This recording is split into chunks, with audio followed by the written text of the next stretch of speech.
नमस्कार दोस्तों, कैसे हैं आप लोग। मैं विजेश बाजी आपका इस उत्कर्ष कर प्लेटफॉर्म पर कई दिनों बाद स्वागत करता हूं। कैसे हैं आप लोग। सबको गुड इवनिंग, सबको नमस्कार, सबको राधे राधे। जैसा कि हम पहले स्कूल मैनेजमेंट पढ़ रहे थे, एक ज़माना था जब पढ़ा करते थे। उसके बाद मैंने कहा एक वीक हम लोग बिजी रहेंगे, एक वीक के बाद अगले वीक में शुरू करेंगे। कल हम किसी वजह से क्लास शुरू नहीं कर पाए और आज हमने वापस अपनी क्लास को सुचारू रूप से जारी कर रहे हैं, प्रारंभ कर रहे हैं। सबको नमस्कार। बहुत दिनों बाद गुरुजी आपकी याद आने लगी थी, मुझे भी आपकी बहुत ज़्यादा याद आ रही थी, लेकिन पिछले वीक में थोड़ा बिजी होने के कारण, व्यस्तता के कारण क्लास नहीं हो पाई। क्लास का टाइम टेबल चेंज कैसे? बिल्कुल टाइम टेबल चेंज है, ये 5:30 से 6:30 तक बीच में थोड़ा समय मिल रहा है, इसलिए मैंने सोचा समय का सदुपयोग कर लिया जाए। कि बताओ, देखिए मुझे कमेंट करके बताओ हम लोग क्या पढ़ रहे थे, क्या आपको याद है क्या, या पिछला पढ़ा हुआ आपने याद किया है क्या, आपने उसको रिवाइज किया है क्या, क्या पिछली पढ़ी हुई चीज़ों में आपको दिक्कत तो नहीं आ रही है। यदि इस प्रकार की कोई भी बात है तो आप लोग ज़रूर कमेंट करके बताइए कि हमें समस्या आ रही है या इस टॉपिक में दिक्कत आ रही है। और आप ये ज़रूर बताइए कि हम कौन सा टॉपिक पढ़ रहे थे और उनमें कहाँ तक हमने पढ़ लिया था। देखिए आपको याद है कि आपके सामने रजिस्टर तो पढ़ा ही होगा मेरे ख्याल से।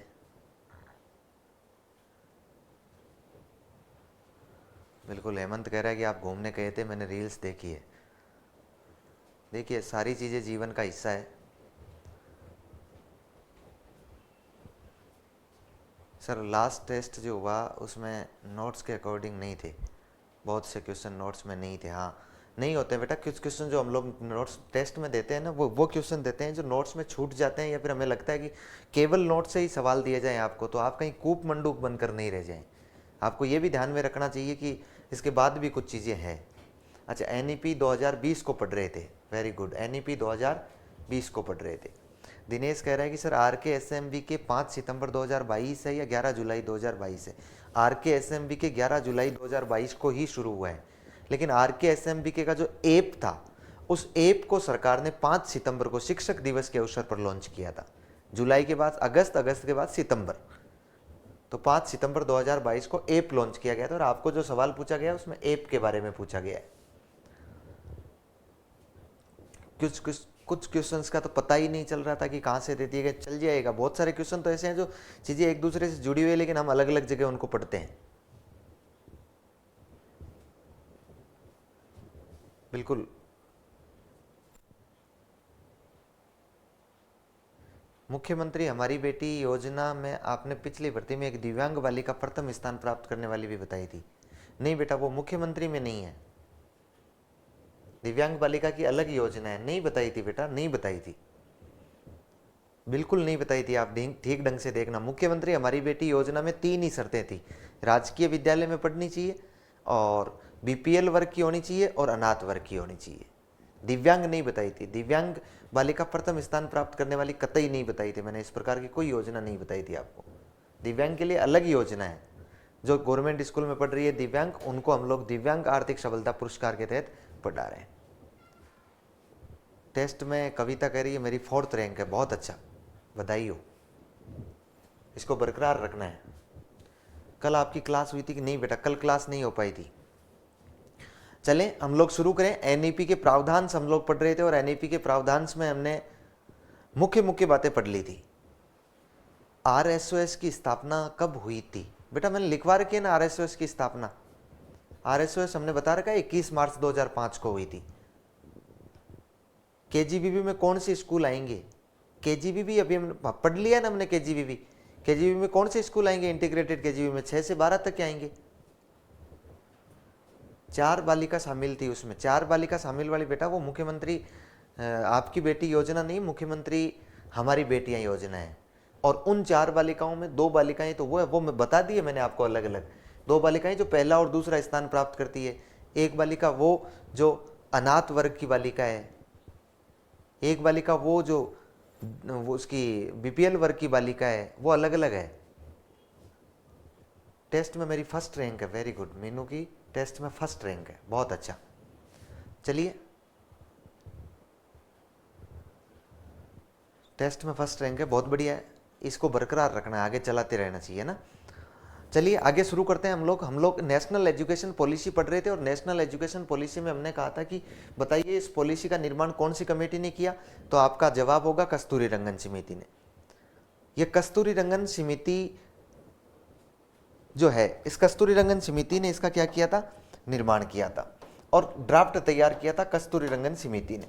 उसके बाद हमने देखा था कि एनईपी जो है वो 4 भागों में और 27 चैप्टर में बंटी हुई है। पहला भाग जो था उसका नाम था स्कूल शिक्षा, दूसरे भाग का नाम है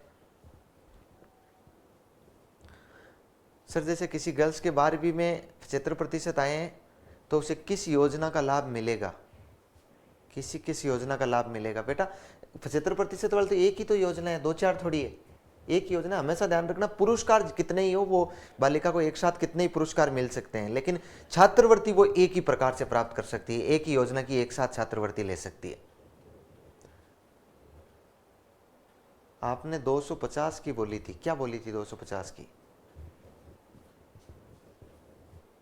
250 का क्या बोला था मैंने, ऐसा क्या बोल दिया था?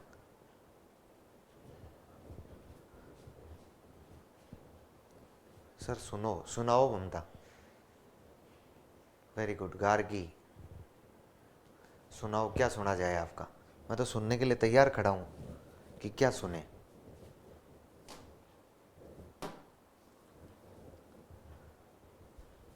सर नरेंद्र सर ने आरएसओएस की स्थापना 2008 बता रहे थे।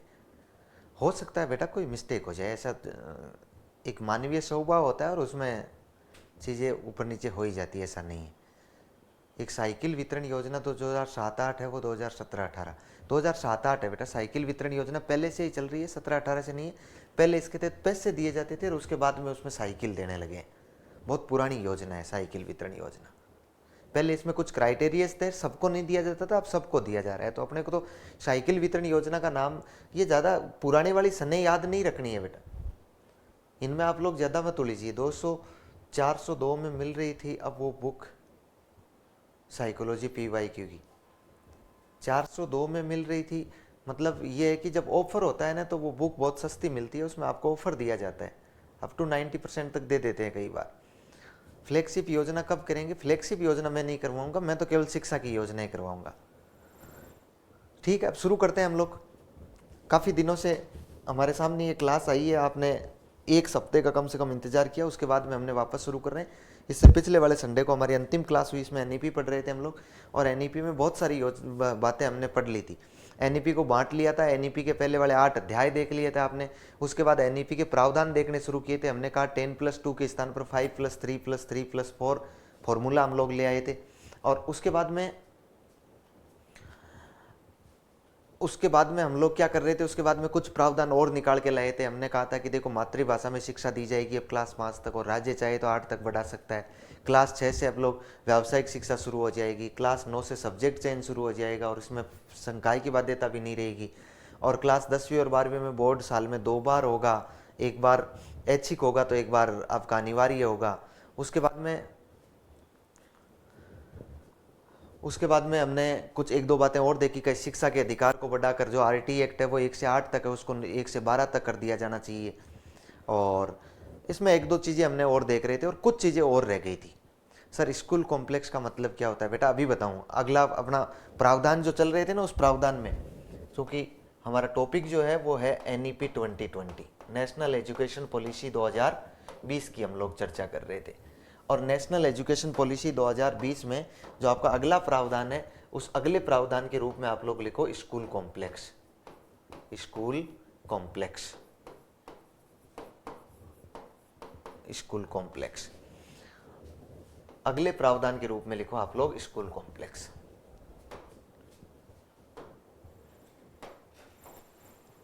अच्छा, स्कूल कॉम्प्लेक्स क्या है?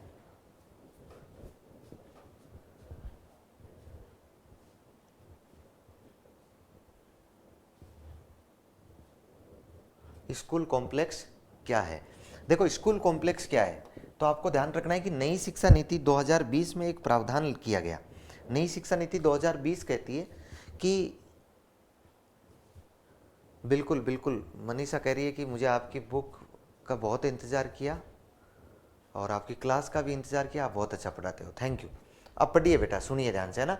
ममता, सर सुनिए प्लीज, क्या कह रही है ममता, कब से मैं सुन ही तो रहा हूँ। आपको मेरा मैसेज नहीं दिख रहा, क्या दिख रहा है बेटा? राजस्थान अध्ययन, सर लाडो प्रोत्साहन योजना में फॉर्म बच्ची के जन्म के बाद से कैसे और कहाँ भरवाया जाता है? लाडो प्रोत्साहन योजना में पहला आवेदन तो वहीं हो जाता है जहाँ से आपकी संस्थागत डिलीवरी हुई है, और संस्थागत डिलीवरी के बाद आपको खुद को, जब बच्ची 1 साल की होती है उस समय आपको ई मित्र पर जाकर फॉर्म भरना होता है। एक तो वहीं से भर दिया जाएगा, एक किस्त आ जाएगी, उसके बाद आपको ई मित्र पर भरना होता है। उसके बाद अगली किस्तों के लिए आपको स्कूल में शाला दर्पण पोर्टल से भरा जाएगा। उसके बाद स्कूल की जिम्मेदारी होती है, तो स्कूल वाले अपने आप भरते हैं। देखिए स्कूल कॉम्प्लेक्स की मैं बात कर रहा था, मैंने कहा स्कूल कॉम्प्लेक्स क्या है, तो इसमें एक नया प्रावधान आया, और नया प्रावधान ये आया कि आप 5 से 10 किलोमीटर की दूरी में स्कूलों का एक समूह बनाओगे। कॉम्प्लेक्स आपने नाम सुन रखा है? कॉम्प्लेक्स का मतलब होता है वो स्थान जहां पर बहुत सारी चीजें एक ही जगह हमें अवेलेबल हो जाए, उपलब्ध हो जाए। जैसे आप कॉम्प्लेक्स में जाते हैं तो वहां हर प्रकार की आपको दुकान मिल जाती है, हर प्रकार का वहां पर सामान मिल जाता है, तो वो सारी चीजें आपको एक ही जगह अवेलेबल हो जाए। सेम वही कॉम्प्लेक्स के गठन की बात हमारे इस नई शिक्षा नीति 2020 में की गई है कि एक इस प्रकार का कॉम्प्लेक्स होना चाहिए जिसमें एक माध्यमिक का विद्यालय हो, मतलब सीनियर सेकेंडरी स्कूल हो, उसके अलावा जितने भी है बाल वाटिका से लेकर और जितने भी स्कूल है छोटे बड़े, वो सारे स्कूल उसके अधीन काम करने लग जाए, उसके अधीन काम करने लग जाए। अच्छा देखिए, 5 से 10 किलोमीटर का एक क्राइटेरिया बनाया जाएगा। जैसे मान लो मैं ये कह सकता हूं कि मान लो एक ये सीनियर सेकेंडरी स्कूल है और छोटे छोटे ये स्कूल आंगनबाड़ियां हैं, और इन आंगनबाड़ियों को मिलाकर हमने एक कॉम्प्लेक्स का गठन कर लिया है। अब इस कॉम्प्लेक्स में क्या होगा कि हर प्रकार की सुविधा, जब बालक एक बार इस कॉम्प्लेक्स में प्रवेश कर जाएगा तो उसको जब तक वो 12वीं करेगा तब तक कंप्लीटली, नहीं बेटा छोटी छोटी बातें ई मित्र पे जाके पूछी जाती है, यहां नहीं पूछी जाती है। क्या ये सवाल आएगा क्या एग्जाम में कि अगर जन्म के अवसर पर फॉर्म नहीं भरा तो क्या बाद में भरा जा सकता है? क्या नहीं भरा जा सकता है? बाद में उसी अवसर पर भरना पड़ता है। क्लास में 11 पॉइंट बताए थे, वो कौन से भाग में होंगे? सर आपने 11 पॉइंट बताए थे, वो कौन से भाग में होंगे? कौन से 11 पॉइंट बताए बेटा?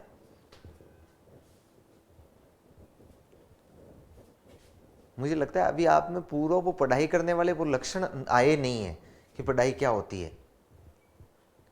मैं मैसेज कर रही हूँ और आप देख ही नहीं रहे हो। बेटा मैं देख ही रहा हूँ तो मैसेज, या फिर मैं केवल मैसेज ही देखता रहूँ, इसके अलावा कुछ करूँ ही नहीं। अब आप लोग 1000-1500 लोग जुड़े हुए हैं, किस किस के कितने मैसेज देखता रहूँ? फिर बेटा पढ़ेंगे तो सही नाम। क्या मैसेज देखूं बताइए, क्या मैसेज नहीं देखा मैंने आपका? सारे मैसेज देख रहा हूं मैं। क्या पूछ रहे हैं आप? ममता एक बार पूछिए, अब आपको पूरी छूट है, आप पूछिए। सर मैसेज कर रही हूँ, आप देख ही नहीं रहे। देखिए पूछिए, देखिए क्या मैसेज कर रहे हैं। लेकिन यदि काम का मैसेज नहीं हुआ तो ढंग की बात भी बता दूंगा मैं साथ में। हाँ रोहित कह रहा है आपकी बहुत याद आ रही थी, अब मैं आ गया हूँ। एनईपी के 11 लक्षण कब बताए मैंने? एनईपी के 11 लक्षण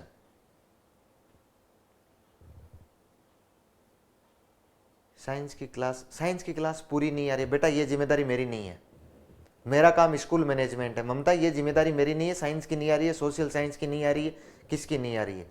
ये टेक्निकल टीम अपने आप देख लेगी। आपने एक बार कमेंट कर दिया तो निश्चित रूप से एक बार टेक्निकल टीम आपको देख लेगी, और टेक्निकल टीम देख के उस बात का समाधान कर देगी।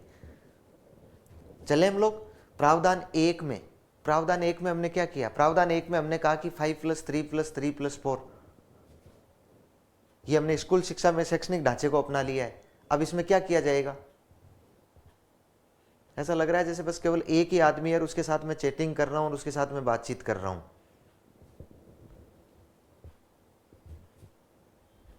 क्यों नहीं हुई सर जी क्लास? क्लास नहीं हुई, क्लास नहीं हुई बेटा, कोई ना कोई वजह रह गई है। कॉल भी नहीं लग रहा है, क्लास भी पूरी नहीं आ रही है। क्यों नहीं लग रहा है कॉल? ऐसी कोई बात थोड़ी है कॉल नहीं लग रहा है। आप सपोर्ट पर मेल कर सकते हैं, बहुत सारे साधन है यहाँ तो।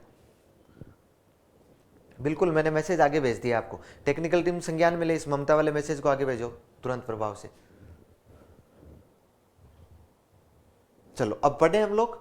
अब थोड़ी सी देर आप लोग है ना, थोड़ा लिखने का, इधर कमेंट लिखने का कम ध्यान करो और अपनी रजिस्टर में लिखने का थोड़ा ज्यादा ध्यान करो, ताकि हम लोग आगे बढ़ पाए। नहीं तो आज भी शिक्षा नीति पूरी नहीं कर पाएंगे हम लोग। मैं कह रहा था कि सबसे पहले अपना एक शिक्षा आयोग बना था। एक आयोग बना था, कई सारे आयोग बने, उनमें से एक शिक्षा आयोग बना था। वो शिक्षा आयोग बना था 1964 से 66 का है, 1964 से 66 का है, जिसके अध्यक्ष हुआ करते थे दौलत सिंह कोठारी। कौन हुआ करते थे? दौलत सिंह कोठारी। अच्छा, दौलत सिंह कोठारी साहब ने, इस आयोग ने पहली बार कहा था कि स्कूलों का एक कॉम्प्लेक्स बनना चाहिए।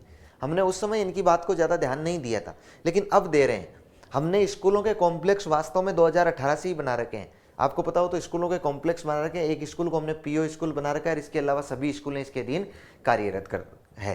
फिर अब इस नई शिक्षा नीति के तहत हमने इसमें आंगनबाड़ियां भी समन्वित कर ली है, और सारी आंगनबाड़ियां इसमें ही सम्मिलित कर लेंगे हम लोग, और ये एक स्कूल कॉम्प्लेक्स बन जाएगा, ताकि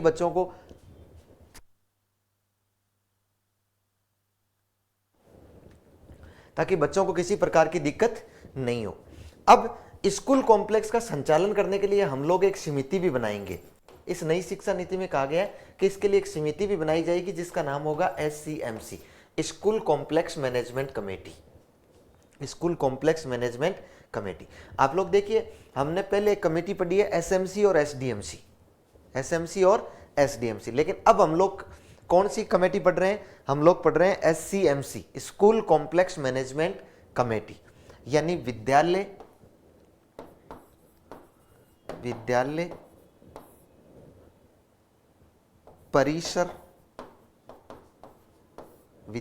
परिसर प्रबंधन समिति। अभी तक इस कमेटी का गठन नहीं किया गया है, लेकिन सिफारिश की गई है इस कमेटी के गठन करने की, कि ये जो आपका स्कूल कॉम्प्लेक्स होगा पूरे, देखो इनमें प्रत्येक स्कूल की कमेटी तो बनी हुई है, प्रत्येक स्कूल की समितियां तो हमने SMC और SDMC के रूप में बना रखी है, लेकिन अब इस पूरे कॉम्प्लेक्स को संचालित करने के लिए हम लोग क्या करेंगे? एक कमेटी बनाएंगे, जिस कमेटी का नाम होगा SCMC। इस बात की अवधारणा या इस बात की सिफारिश हमारी नई शिक्षा नीति में दी गई है। तो आप लोग एक लाइन लिखिए, आपने हेडिंग लगा लिया स्कूल कॉम्प्लेक्स, और इसमें एक लाइन लिखिए कि 5 से 10 किलोमीटर, लिखिए 5 से 10 किलोमीटर के क्षेत्र में विद्यालयों का समूहन कर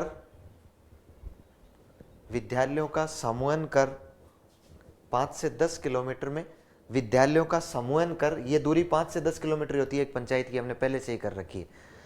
5 से 10 किलोमीटर में विद्यालयों का समूहन कर विद्यालय परिसर एवं प्रबंधन समिति द्वारा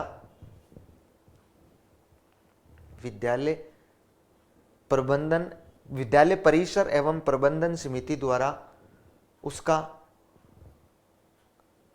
संचालन किया जाएगा।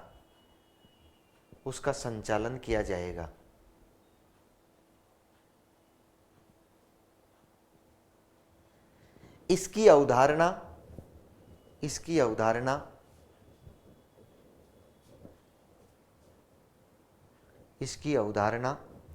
शिक्षा आयोग 1964-66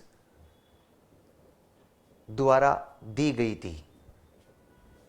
इसकी अवधारणा शिक्षा आयोग 1964-66 द्वारा दी गई थी।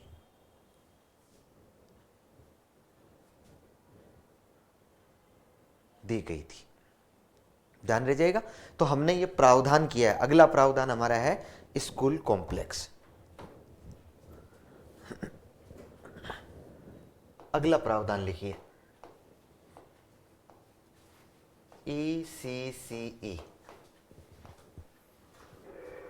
अगला प्रावधान लिखिए आप लोग ECCE।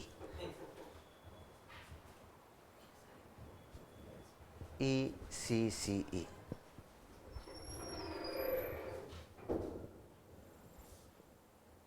मोहिनी कह रही है कि सर आप बहुत गंदा पढ़ाते हो। बेटा जैसा तूने कमेंट किया उससे गंदा थोड़ी पढ़ाता हूं, और फिर जरूरी थोड़ी होता है तो अपने, आप तो स्वतंत्र हो ना, कोई अच्छा ढूंढ लो। देखो ECCE इसका पूरा नाम लिखो। अगला प्रावधान है ये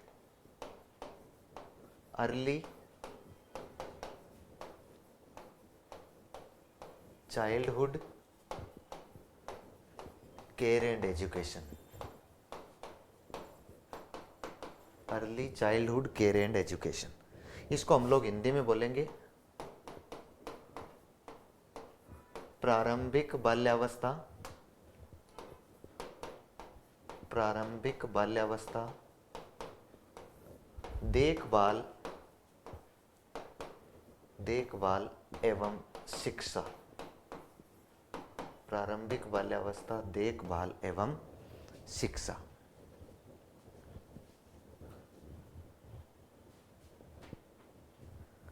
बिल्कुल रोज क्लास लिया करो, अब हमेशा क्लास लेऊंगा मैं आपकी, चिंता नहीं करनी है। मैंने बताया ना, अब जब तक कोर्स कंप्लीट होगा ना तब तक आपकी रोजाना क्लास चलने वाली है। वो तो बीच में एक वीक था। ECC early childhood care and education, प्रारंभिक बाल्यावस्था देखभाल एवं शिक्षा। देखो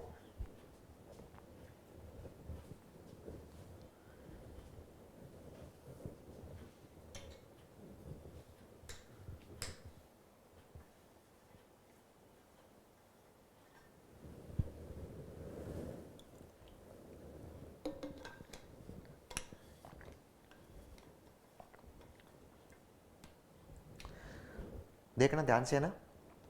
अब मैं आपको इसको समझा रहा हूं कि ईसीसी क्या है। वास्तव में ये ईसीसी जो है ना वो एक आयु वर्ग है।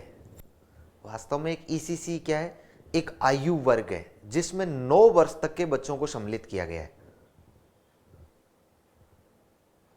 क्या किन किन बच्चों को सम्मिलित किया गया है? 9 वर्ष तक की आयु के बच्चों को सम्मिलित किया गया है। देखिए आज न्यूज़पेपर में आया था कि सर एमडीएम की क्वांटिटी बढ़ा दी गई है, वही है जो मैंने लिखवा दिया आपको, वो अब न्यूज़पेपर में आया है। आप लोगों को तो चिंता ही नहीं करनी है, आपको तो जो लिखवाया जा रहा है वो चीजें याद करनी है। Early childhood care and education, प्रारंभिक बाल्यावस्था देखभाल एवं शिक्षा।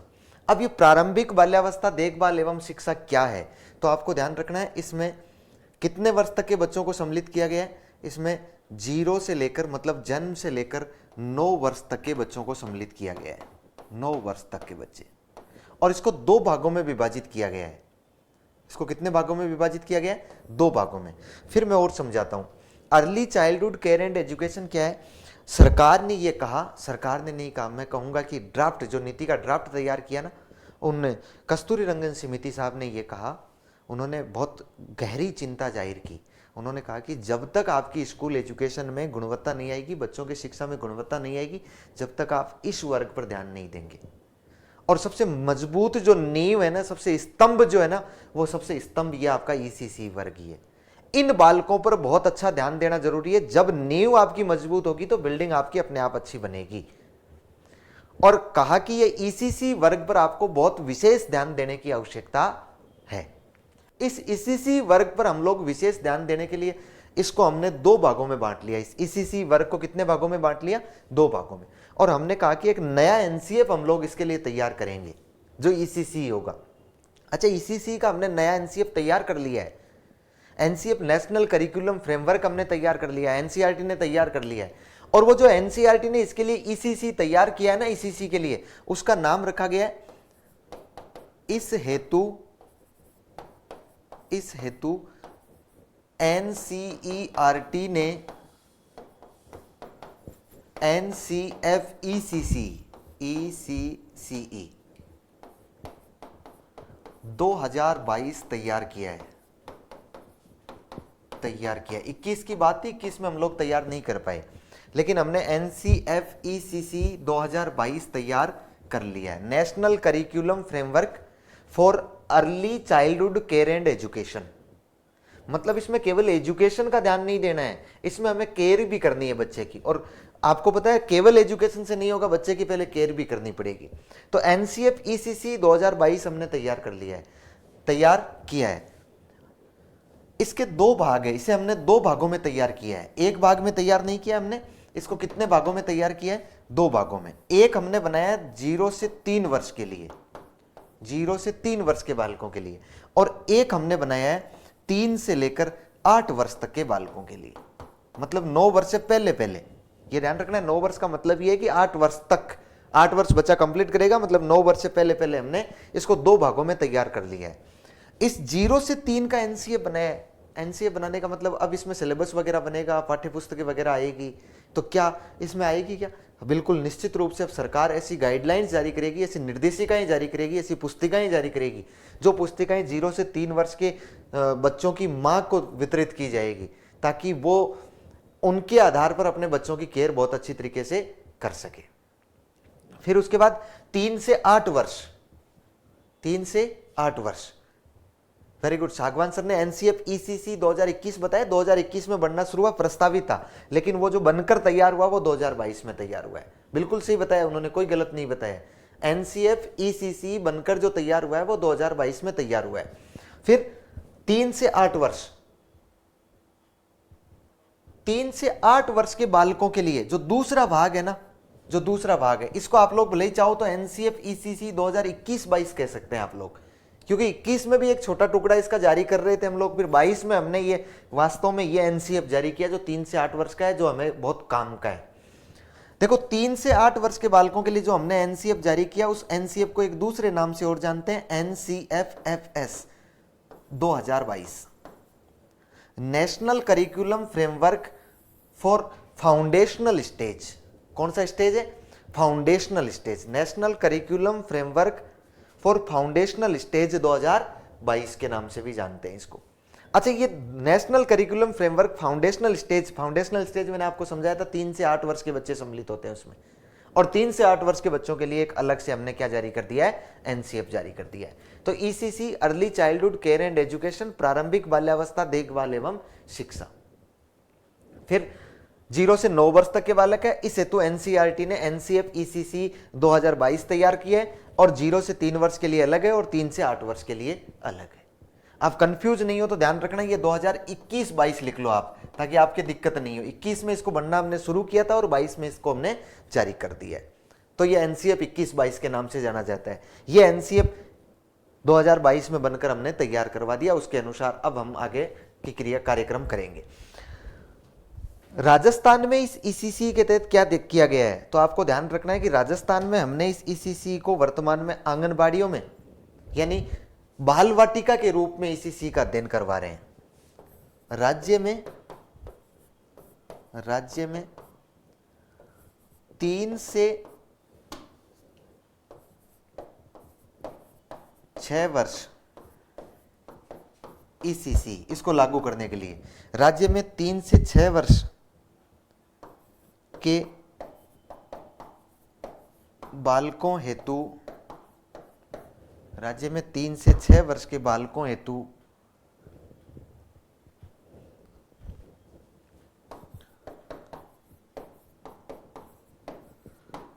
बाल वाटिकाएं संचालित की जा रही है, संचालित की जा रही है, संचालित की जा रही है।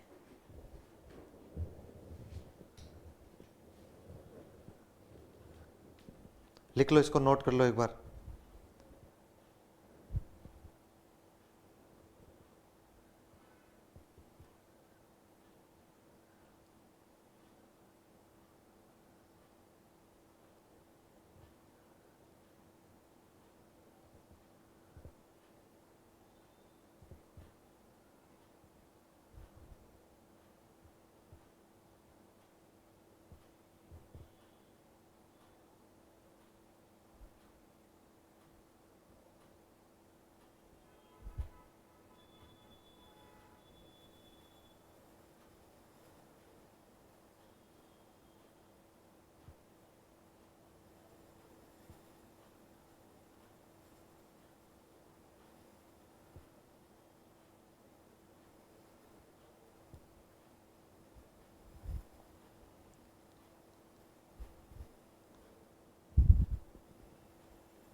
लिख लिया क्या?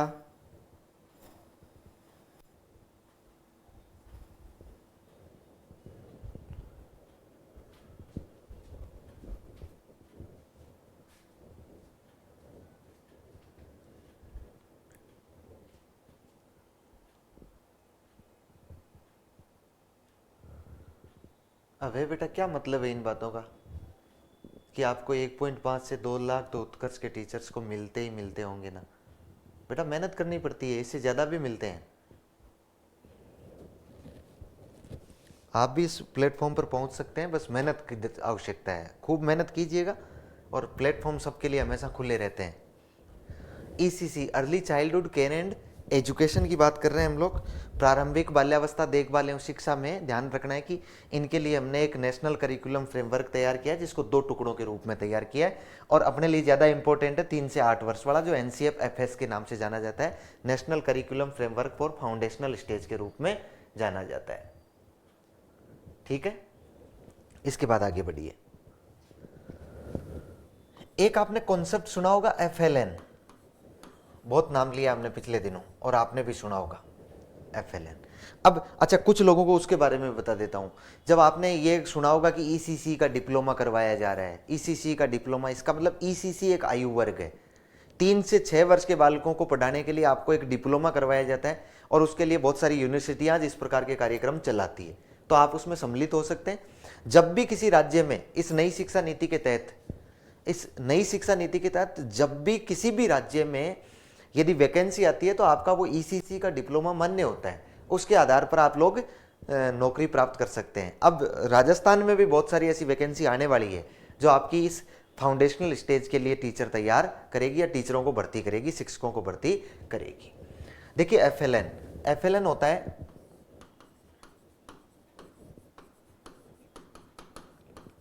Foundational literacy and numeracy. Foundational literacy एवं न्यूमेरेसी मतलब बुनियादी साक्षरता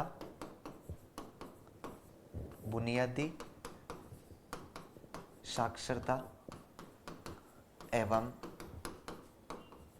संख्या ज्ञान। बुनियादी साक्षरता एवं संख्या ज्ञान, फाउंडेशनल लिटरेसी एंड न्यूमेरेसी। बहुत बढ़िया, फाउंडेशनल लिटरेसी और न्यूमेरेसी। अच्छा देखिए, फाउंडेशनल लिटरेसी और न्यूमेरेसी क्या है, तो ये ECC से जुड़ा मुद्दा है, लेकिन आप थोड़ा सा समझने का प्रयास करो। देखो, हमने 4 स्टेप बनाए हैं, 5+3+3+4 स्कूल शिक्षा में ये बनाए। जो कस्तूरी रंगन समिति है उसने सर्वाधिक जिस बात पर गहरा शोक व्यक्त किया, गहरी चिंता व्यक्त की है, वो ये वर्ग है। इसका मतलब ये वर्ग कौन सा है? फाउंडेशनल स्टेज है।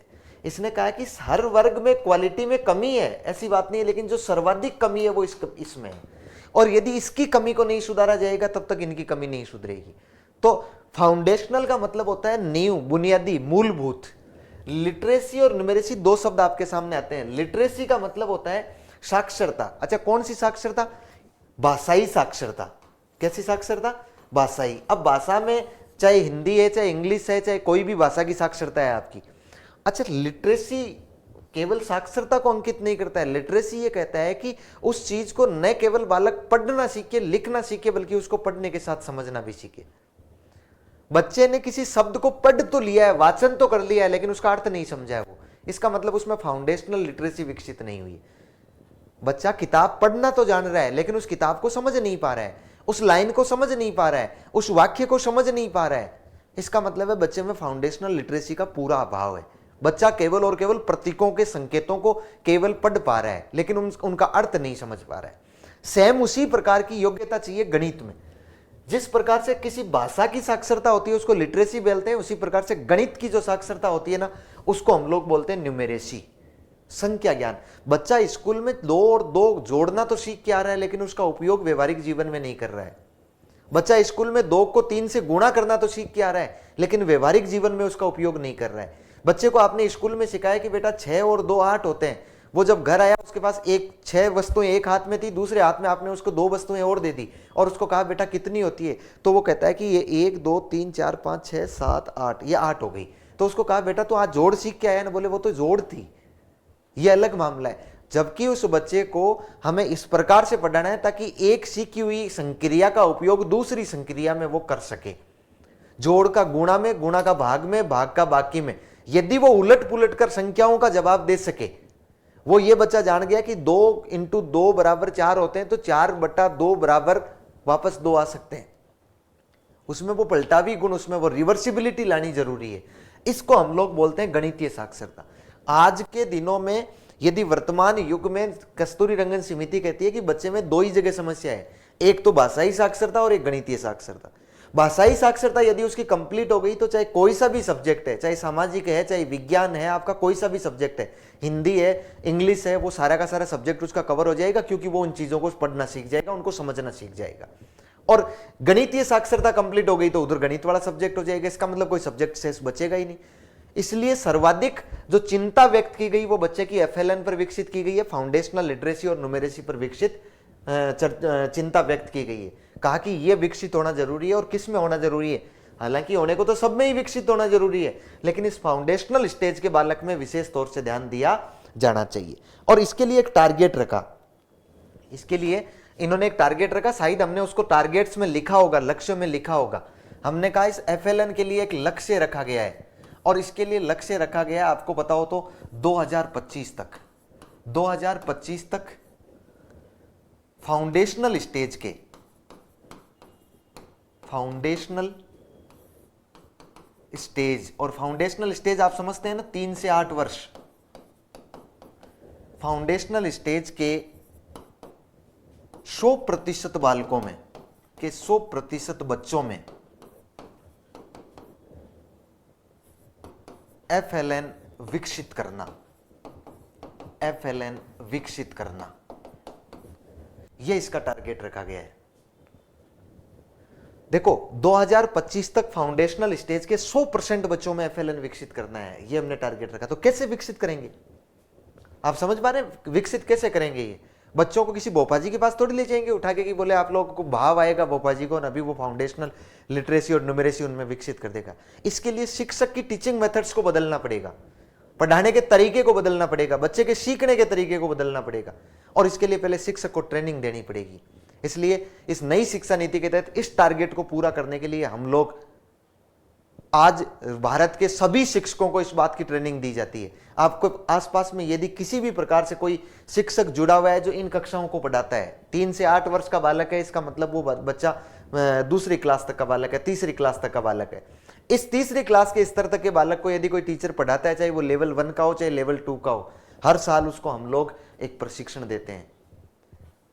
वर्ष के प्रारंभ में एक प्रशिक्षण देते हैं, और उन टीचर से आपने सुना भी होगा कि हम लोग FLN के प्रशिक्षण में जा रहे हैं। मतलब उन बच्चों, उन शिक्षकों को हम लोग ये सिखाते हैं, शिक्षकों को इस बात का ट्रेनिंग दिया जाता है कि आप में कैसे आप लोग बच्चों को पढ़ाएं ताकि बच्चों में फाउंडेशनल लिटरेसी और न्यूमेरेसी विकसित हो जाए। इसके लिए उन्हें बहुत 5 दिन का 7 दिन का प्रशिक्षण दिया जाता है, पूरे दिन भर उनको पढ़ाया जाता है ताकि वो बच्चों को जाकर आगे FLN विकसित कर सके। इस प्रकार का हमें प्रशिक्षण देते हैं, और न केवल ये ऑफलाइन देते हैं बल्कि ऑनलाइन भी देते हैं। आप याद करके देखो, जब मैंने निष्ठा बताया था आपको, तो निष्ठा का तीसरा और चौथा जो वर्जन था वो ECC और FLN के लिए ही था। इसका मतलब शिक्षक केवल ऑफलाइन नहीं बल्कि ऑनलाइन भी इस बात का प्रशिक्षण लेते हैं। तो ध्यान रखिएगा, लक्ष्य 2025 तक फाउंडेशनल स्टेज के 100% बच्चों में FLN विकसित करने का हमने रखा। और हाँ, साथ ही इस कस्तूरी रंगन समिति ने यह भी बताया कि बहुत जल्द से जल्द, अति आवश्यक है कि आप इसको एक योजना के रूप में संचालित करो देश में। फिर कहा नहीं, योजना नहीं, योजना तो किसी एक बिंदु पर काम करती है, आप एक अभियान के रूप में लेकर आओ इसको। और इसके लिए एक अभियान लाने की सिफारिश की गई, किसके लिए? FLN विकसित करने के लिए। इस हेतु राष्ट्रीय स्तर पर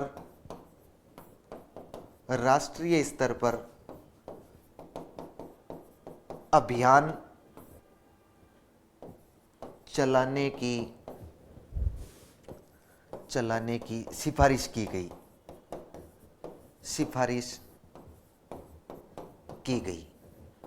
इस हेतु राष्ट्रीय स्तर पर किसकी सिफारिश की गई है? एक अभियान चलाने की सिफारिश की गई है।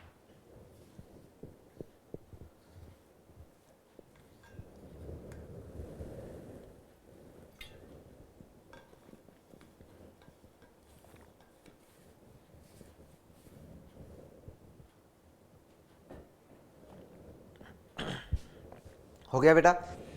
FLN फाउंडेशनल लिटरेसी और न्यूमेरेसी, बुनियादी साक्षरता और संख्या ज्ञान, लक्ष्य 2025 तक फाउंडेशनल स्टेज के 100% बच्चों में FLN विकसित करना है। इस हेतु राष्ट्रीय स्तर पर अभियान चलाने की भी सिफारिश की गई है। हो गई सिफारिश। अब देखो इस सिफारिश को हमने मानते हुए एक राष्ट्रीय स्तर पर हम लोगों ने एक अभियान चलाया है और उस अभियान का नाम है निपुण भारत मिशन। आप कब से पूछ रहे थे कि सर निपुण भारत मिशन क्या है? अब आपको शायद बात समझ में आई होगी कि हमने निपुण भारत मिशन क्यों चलाया है, ताकि हम बच्चों में बुनियादी साक्षरता और संख्या ज्ञान को विकसित कर पाए। और तब अपनी अगली हेडिंग क्या हो जाएगी? निपुण।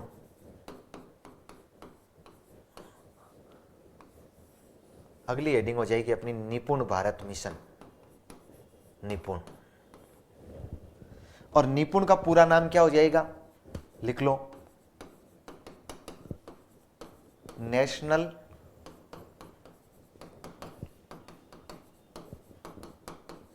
Initiative for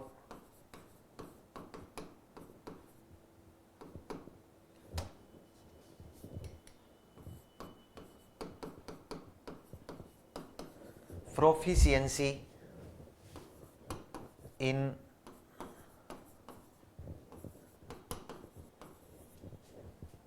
reading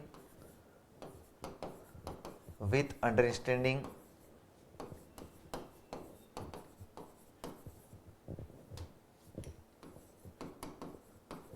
and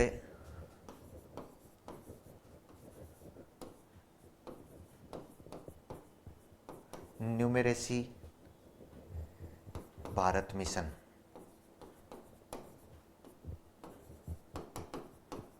and numeracy Bharat mission.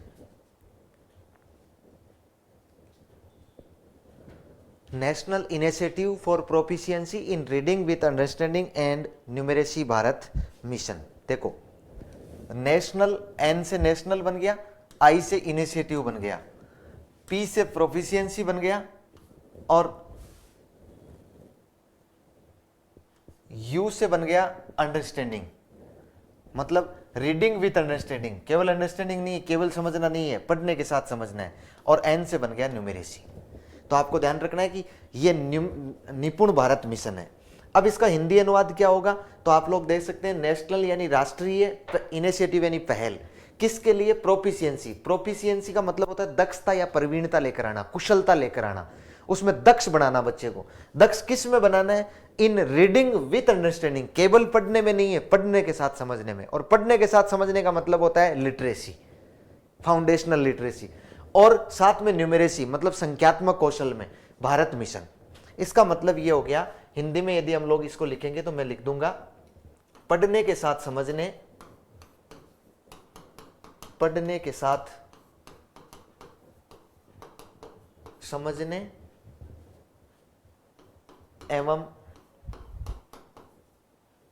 पढ़ने के साथ समझने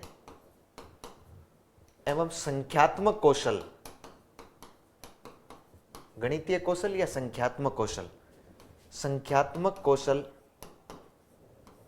में दक्षता लाने हेतु, दक्षता लाने हेतु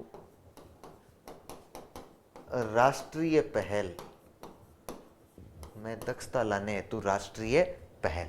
निपुण, national initiative for proficiency in reading with understanding and numeracy Bharat mission. पढ़ने के साथ समझने और संख्यात्मक कौशल में दक्षता लाने हेतु एक क्या की गई है? राष्ट्रीय पहल की गई है। अच्छा, इसकी शुरुआत कब हुई?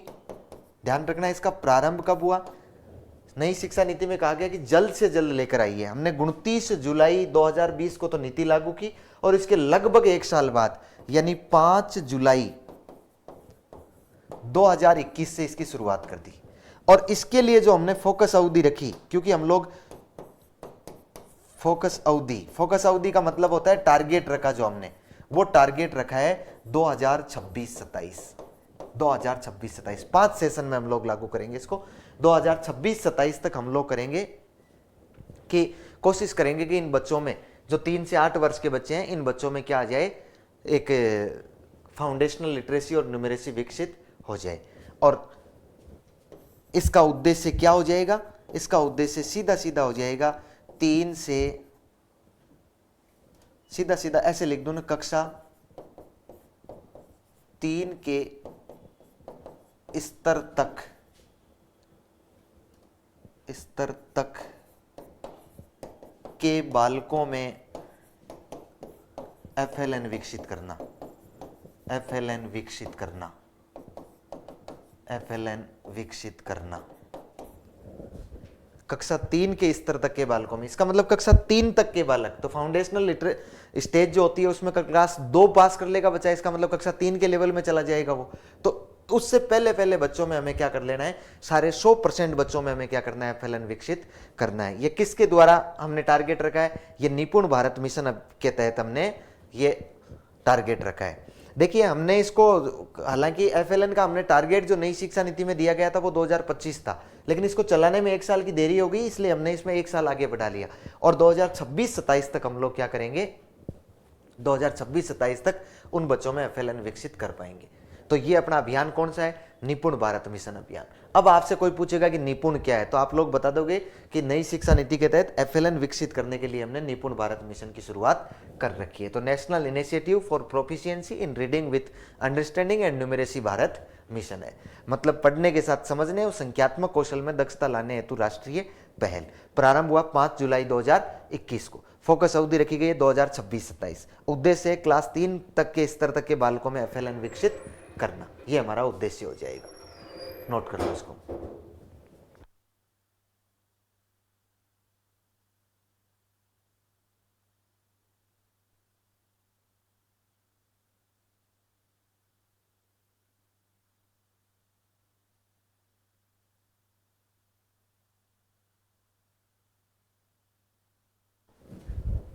चलिए आगे बढ़िए आप लोग।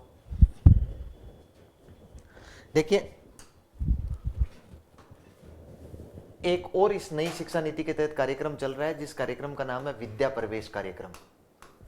क्या नाम है, विद्या प्रवेश कार्यक्रम, विद्या प्रवेश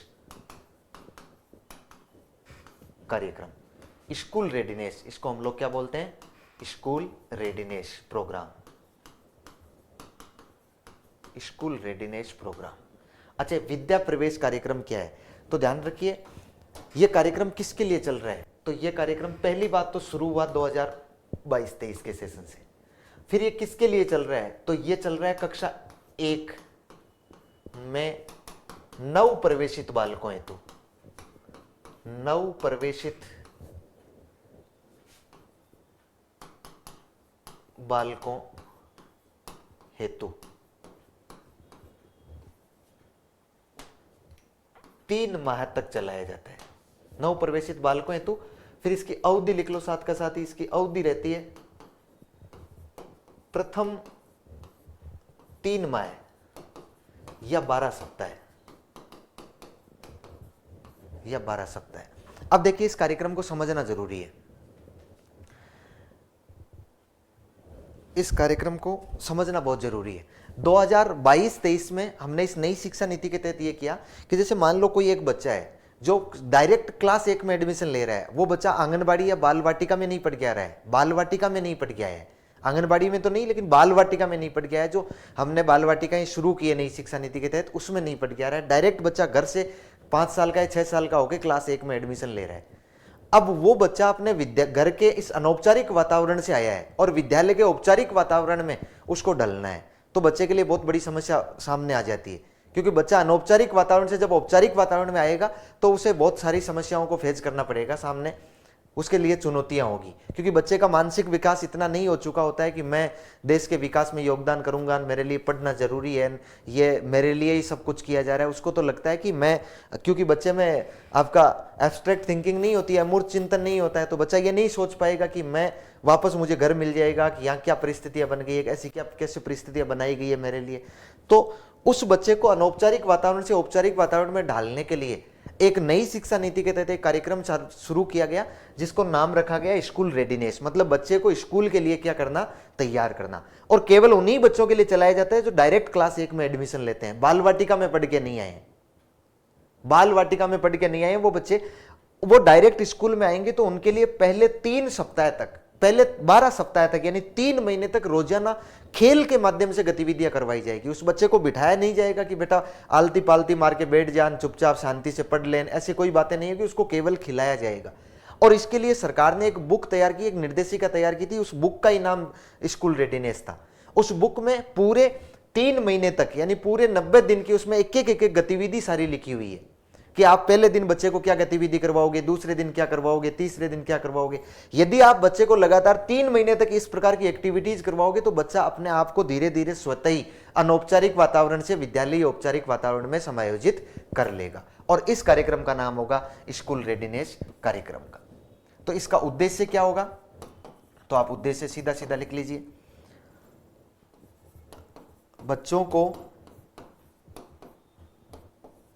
विद्यालय औपचारिक वातावरण में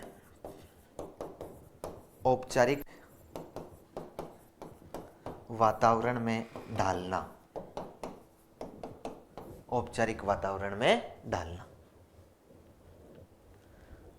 औपचारिक ये किस योजना के तहत चल रहा है बेटा, ये सारे निपुण के ही पार्ट है वैसे तो, लेकिन विद्या प्रवेश अपना एक अलग कार्यक्रम है। स्कूल रेडीनेस चल रहा है, नई शिक्षा नीति के तहत हमने शुरू किया इसको। ये राजस्थान की एक उपलब्धि है कि नई शिक्षा नीति में राजस्थान ने एक नया कार्यक्रम शुरू कर लिया है।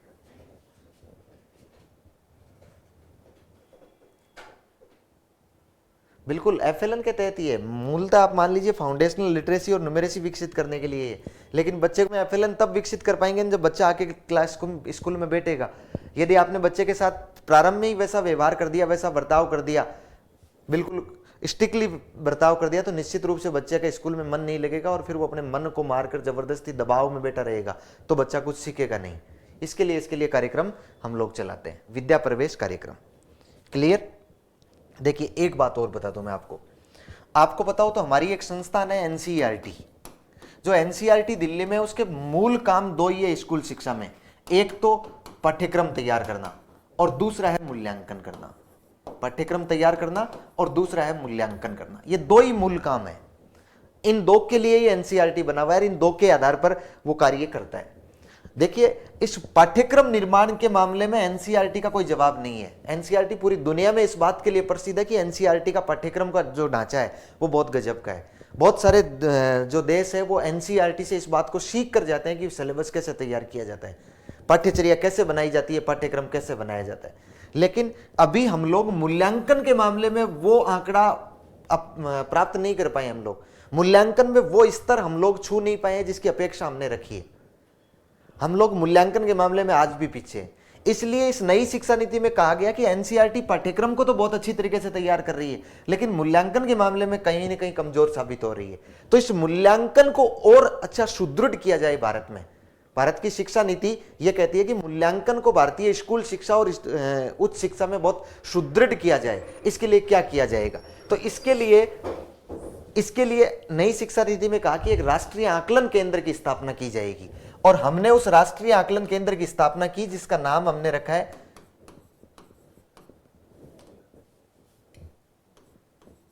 परख। क्या नाम रखा है? परख। आपने शायद नाम सुना भी होगा, इसका हमने नाम रखा है परख। परख का पूरा नाम होता है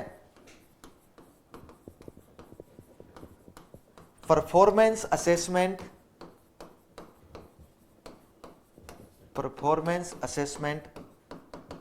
review and analysis of knowledge for holistic development, for holistic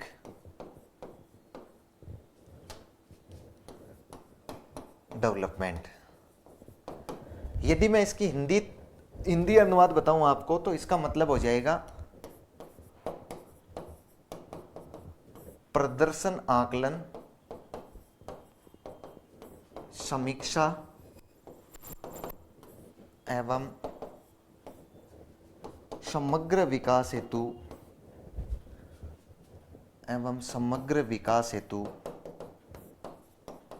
ज्ञान का विश्लेषण। ज्ञान का विश्लेषण। आपने पिछले दिनों इस परख का खूब नाम सुना होगा। परफॉर्मेंस असेसमेंट मतलब जो निष्पादन आकलन जो होता है, परफॉर्मेंस करना। रिव्यू मतलब पुनः देखना, समीक्षा करना। Of and analysis of knowledge मतलब ज्ञान का विश्लेषण करना। किस लिए किया जा रहा है? बच्चे में होलिस्टिक डेवलपमेंट करने के लिए। बच्चे में किसके लिए किया जा रहा है? बच्चे में होलिस्टिक डेवलपमेंट करने के लिए कार्य किया जा रहा है। ध्यान रखिएगा। तो इसके लिए हमने एक संस्थान बनाया है। ये इसकी जो हमने स्थापना की है, इस performance assessment review and analysis of knowledge for holistic development नामक संस्थान की जो हमने स्थापना की है, इसकी स्थापना हमने, ध्यान रखना है, औपचारिक रूप से 8 फरवरी 2023 को की है। और यह राष्ट्रीय मूल्यांकन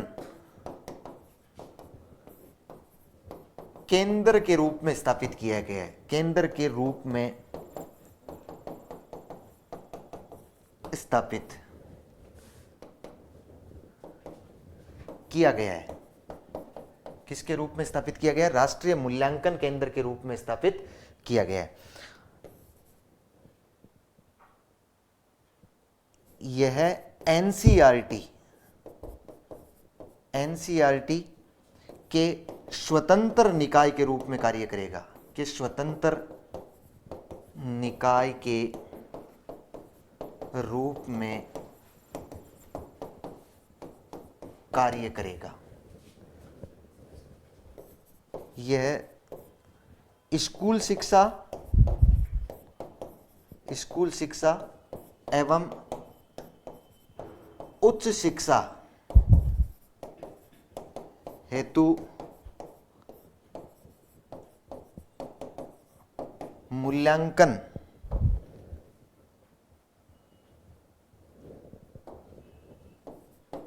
पद्धति में सुधार करेगा।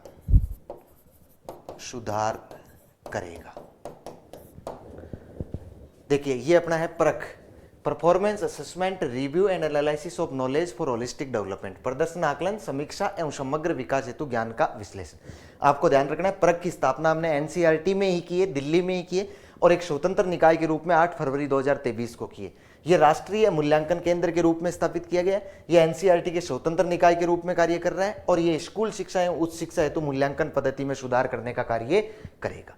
चलिए, हमने ये नई शिक्षा नीति जो थी, वो नई शिक्षा नीति के सारे प्रावधान हमने कंप्लीट कर लिए हैं 2 वीडियो में। आपको नई शिक्षा नीति पसंद आई होगी। कल हम लोग मिलते हैं नए टॉपिक के साथ। हमारे पास में केवल एक टॉपिक बचा है, वो शिक्षा का अधिकार है, आरटीए। लंबा चौड़ा टॉपिक है, हम चर्चा करेंगे। यदि किसी प्रकार की कोई समस्या हो इससे संबंधित तो कल आप कमेंट करके बताइए। और आज के लिए मुझे दीजिए इजाजत। आज के लिए इतना ही। नमस्कार, धन्यवाद, गुड नाइट।